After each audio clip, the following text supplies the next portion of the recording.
Hi guys, welcome to my YouTube channel enter sun rays.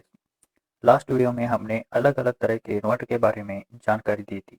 इस video में inverter को कैसे सेलेक्ट करना चाहिए ये इसके बारे में आपको जानकारी देंगे। दोस्तों, ये चैनल के ऊपर आप पहली बार आए तो प्लीज़ सब्सक्राइब करें और लाइक करें और शेयर भी कीजिए। दोस्तों, किसी भी इन्वर्टर बाई करने के पहले ग्राहक के दिमाग में ये सवाल ज़रूर आता है, कौन सा साइज़ का इन्वर्टर लेना चाहिए, किस साइज़ का बैटरी लेना चाहिए और कौन सा कंपनी का लेना चाहिए। ये सवाल तो हर ग्राहक के दिमाग में आता है, पर इससे अलावा और 2-3 चीज़ है जो कि आपको ध्यान में रखना चाहिए। सबसे पहले कौन-कौन सा पॉइंट को आपको ध्यान में रख के इन्वर्टर सेलेक्ट करना चाहिए, इसके बारे में बताएँगे। दोस्तों, आपको आपके घर के लोड के बारे में जानकारी रखना चाहिए और आपको कितना बैकअप टाइम चाहिए जब लाइट चला जाता है, ये भी ध्यान में रखना चाहिए।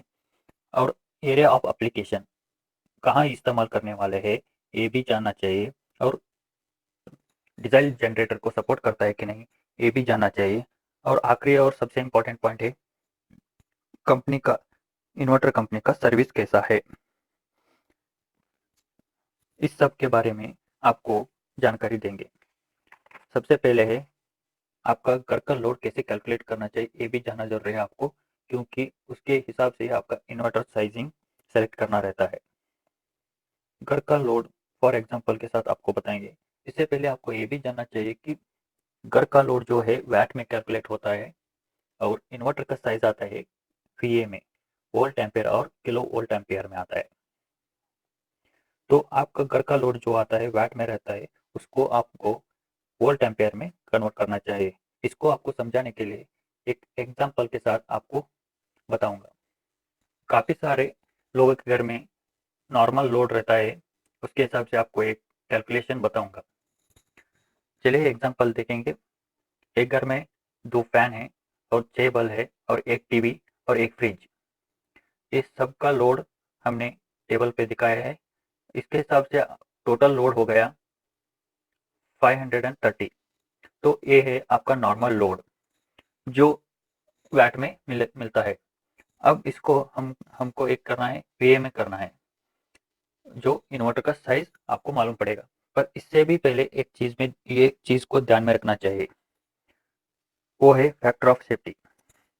ये फैक्टर ऑफ सेफ्टी क्या रहता है, ये आप ये फिक्स्ड लोड रहता है, पर आप सॉकेट को भूल ही जाते हैं।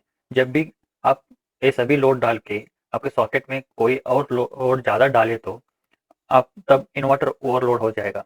इसीलिए एक्स्ट्रा 25% ऐड करके आपको ये वैटेज को बढ़ाना चाहिए। एक्स्ट्रा 25 वैट्स ऐड करने के बाद 25% ऐड करने के बाद आपका वैटेज होता है 662.5 वैट्स। अब इसको VA में कन्वर्ट करने के लिए आपको ये टोटल वैट्स डिवाइडेड बाय 0.8 करना चाहिए। ये 0.8 है, ये पावर फैक्टर है जो नॉर्मली आपको सभी टाइम यही वैल्यू यूज करना चाहिए, 0.8। तो आपका VA में कन्वर्ट वैल्यू होता है 828.15 VA। और एक एग्जांपल लेंगे दोस्तों। अभी इस बार हम लोड ज़्यादा लेंगे, 4 फैन 80 वाट का, 8 बल्ब 20 वाट का, टीवी 2 120 वाट का और फ्रिज लेंगे एक 460 वाट का, जो कि बड़ा फ्रिज रहता है 500 लीटर का वगैरह, वो ज़्यादा वैटेज लेता है। तो ये सभी वैटेज मिला के आपको मिलता है 980 वैट्स। इसको हमको फैक्टर ऑफ सेफ्टी ऐड करना चाहिए। उसके बाद होता है इसका वैल्यू 1225 वैट्स। आप उसको VA में कन्वर्ट करने के लिए डिवाइडेड बाय 0.8 कीजिए, तो आपका वैल्यू मिलेगा VA का 1531.5 VA।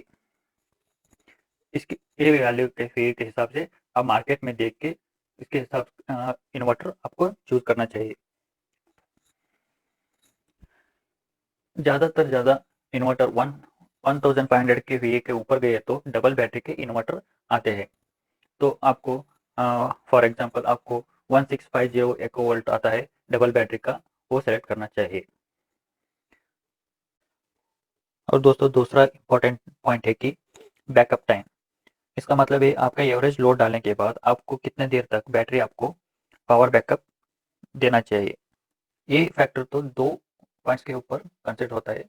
पहला कि है आपका लोड, कितने लोड है अभी बैटरी के ऊपर, और दूसरा है बैटरी का कैपेसिटी। एक एग्जांपल के साथ आपको समझाने की कोशिश करेंगे। आप एक बल्ब का लोड आपके बैटरी के ऊपर डाले हैं तो फॉर एग्जांपल आप कंसिडर कीजिए 150 एच का बैटरी है आपके पास और एक बल्ब का लोड है, तो वो बैटरी से 2 एम्पेयर का करंट ड्रॉ कर रहा है। तो इसके हिसाब से 150 डिवाइडेड बाय 2 करेंगे तो 75 आवर्स तक आपका बल्ब जलेगा, यानी कि 75 आवर्स तक आपको बैकअप मिलेगा। यदि आप 75 एम्पीयर के हिसाब से करंट ड्रॉ करने लगे तो 150 एएच का बैटरी आपको 2 घंटे तक आपको बैटरी का बैकअप दिलेगा। पर एक परफेक्ट कैलकुलेशन नहीं है, क्योंकि हम यहाँ बैटरी का एफिशिएंसी और इन्वर्टर का एफिशिएंसी और लोड का एफिशिएंसी हमने कंसिडर नहीं की है। तो यहाँ आपका बैटरी 2 घंटे के बजाय 1.5 घंटा भी दे सकता है।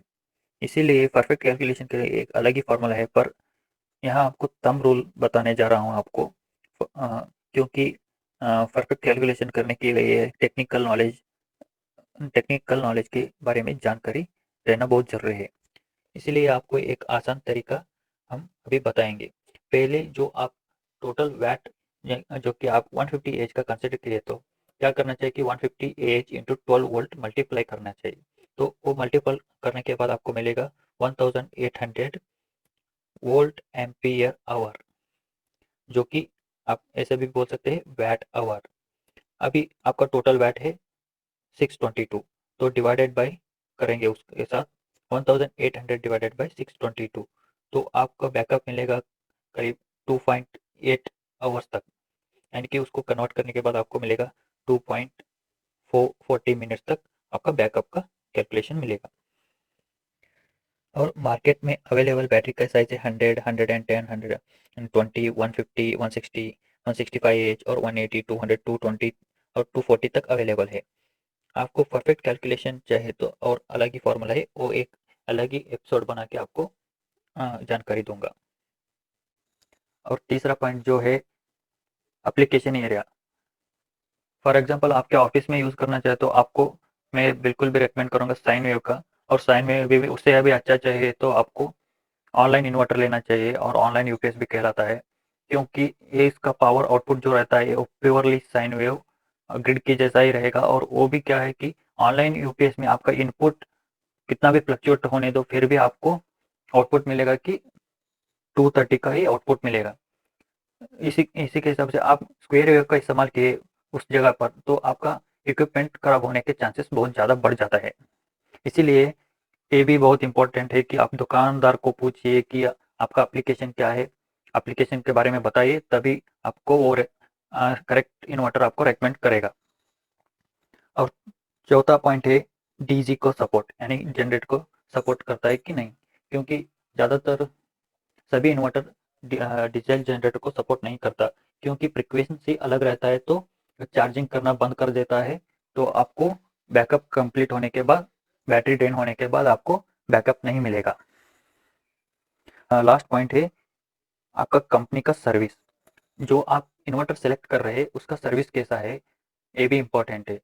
फॉर एग्जांपल आपका लुमिनस और माइक्रोटेक ये बहुत बड़ा ब्रांड है इंडिया में, तो आपको ये सर्विस आपको जल्द से जल्द आपको सर्विस प्रोवाइड कर देंगे। दोस्तों ये वीडियो आपको अच्छा लगा तो प्लीज़ सब्सक्राइब करें और शेयर कीजिए। थैंक यू, धन्यवाद।